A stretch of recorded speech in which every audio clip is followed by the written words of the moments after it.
我们开封香草荚香蕉泡酒，一开盖，香草荚清新雅致的香气扑面而来。酒体是明亮的鹅黄色中透着一点点嫩绿色，倒在酒中里，绿色显得更为明显，是比较少见的颜色。入口是香草荚浓郁的香气，带来令人愉悦的浪漫的感觉。中口香草荚香气略微减少，同时香蕉的香气升了起来。后口威士忌的酒香与香蕉的味道交融在一起，香蕉的绵密和香甜伴随始终。回味时3种香气交替涌现，整体口感饱满丰富，优雅别致。香草荚香蕉泡酒，个人感觉是5星加。这是去年泡草莓威士忌酒的检测报告，铅含量超标。为了追究它超标的原因，经过1年的努力，又陆续做了其他4份检测报告，总算找到了真凶。时间回到1年前，我看到铅含量超标后，脑海中第一感觉是酒的问题。看着10万加的评论，还是自营店铺，心里在疑惑：大公司不至于吧？但瞬间有一个邪恶的致富路子呈现在我的脑海，最多只能200，需要投入17600。铅含量超标的话，最多可以获得10倍赔偿，净赚158400元。虽然方法有些不地道，但毕竟这么多人购买，惩治奸商，避免更多人上当，也是每一个消费者应尽的义务。瞬间，我的内心涌现出一股化身正义使者的英雄感。对，就这么干。我请来我家财务总管，解释清楚后，让他输入支付密码。他问道：“万一酒没事儿，买那么多酒怎么办？”审批没通过，我虽不甘心，但他说的也有道理，我只好把上次剩的半瓶现打包邮寄给检测机构。半个月后收到检测报告的我，心情孤寂，比品牌方还紧张。结果显示铅含量未检出。看来家里让女人管钱实属应该，因为他们吝啬的本性的确有辱男人爱冲动的天性。可是他自己冲动的行为，我却无能为力。言归正传，酒的因素排除后，那最大的可能就是草莓。但是草莓早就吃光了，无法检测。那剩下的就是冰糖和泡酒罐。经过大量搜索查阅，冰糖含铅的可能性很小。泡酒罐我用的是玻璃器皿，如果是老式金属器皿，有可能导致铅超标。但是玻璃器皿且并非水晶玻璃，含铅的可能性就更小。经过分析后，当时的我有2个选择。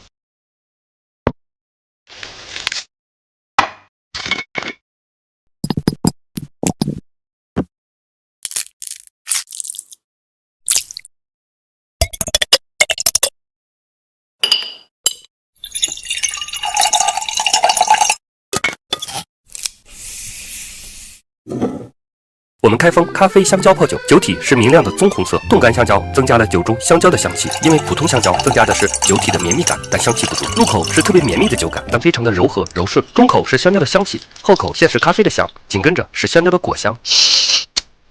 在咖啡香和香蕉香气中，还伴随着威士忌的独特香气，整体滋味特别饱满。加冰饮用的话，清爽感和穿透力增加了很多，但厚重感减少了一些。这款香蕉加冻干香蕉加咖啡豆加威士忌的组合，实在是超乎我的想象，好喝到喝一口就完全不想停下来。咖啡香蕉威士忌泡酒，我觉得是超5星加。去年泡的草莓威士忌酒铅含量超标。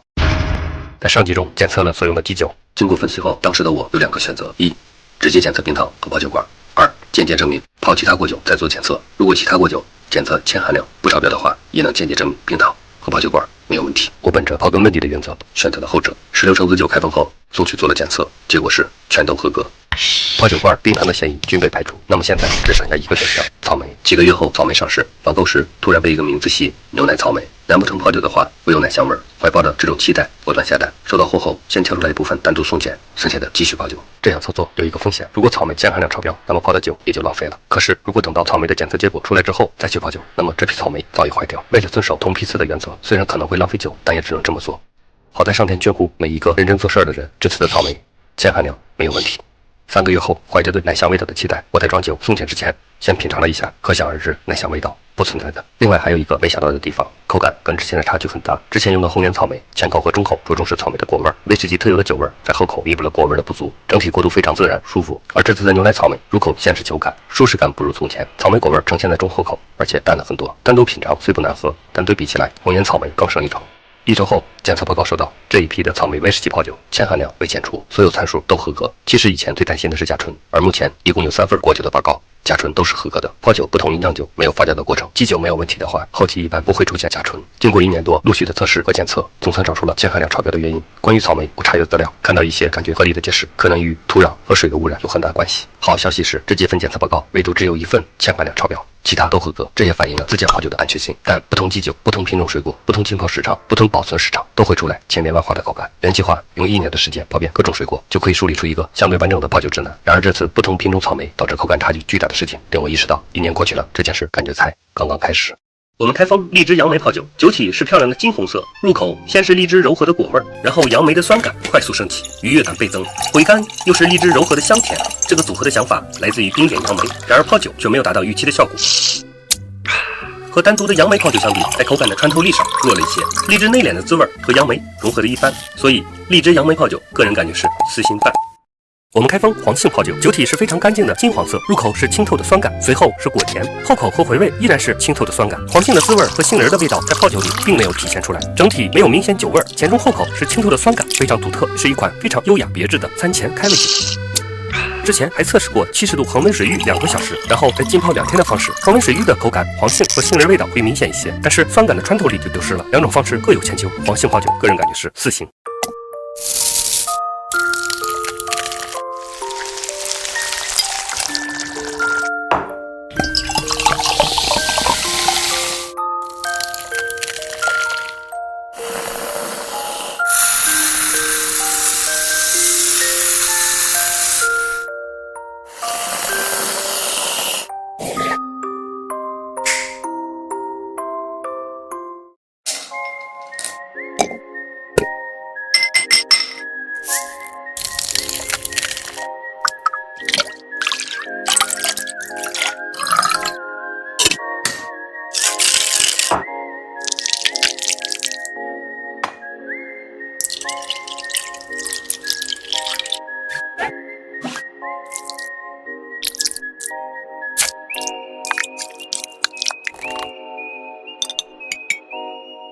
我们开封双梅泡酒，去年测试过3款梅子，穿透力和清透感最好的是胭脂梅，但是后口少了一点特点，所以加入了乌梅来增加后口的滋味。酒体是沉稳大气的棕红色，入口依然是梅子的梅香，随后转化成梅子的果甜，后口是乌梅的烟熏感和胭脂梅清香感的融合，比单独胭脂梅丰富了后口的层次。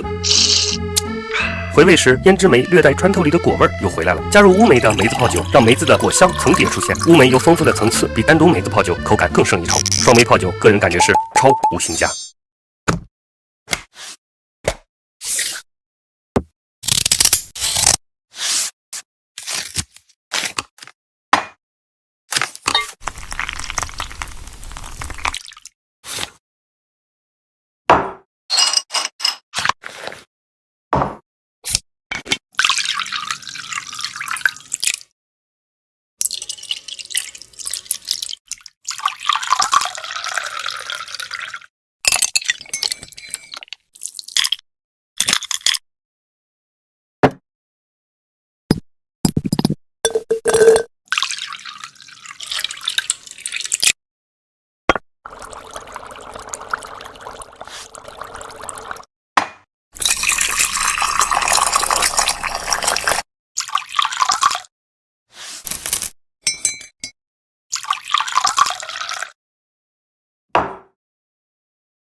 我们开封草莓香蕉泡酒，香蕉增加绵密的口感，同时调和草莓的味道。酒体是偏红的琥珀色，入口依然是草莓的清甜。用草莓不管泡什么酒，都会把草莓清爽的果味充分的提取出来，呈现在前口。中口是香蕉的绵密香甜，有很好的过渡作用。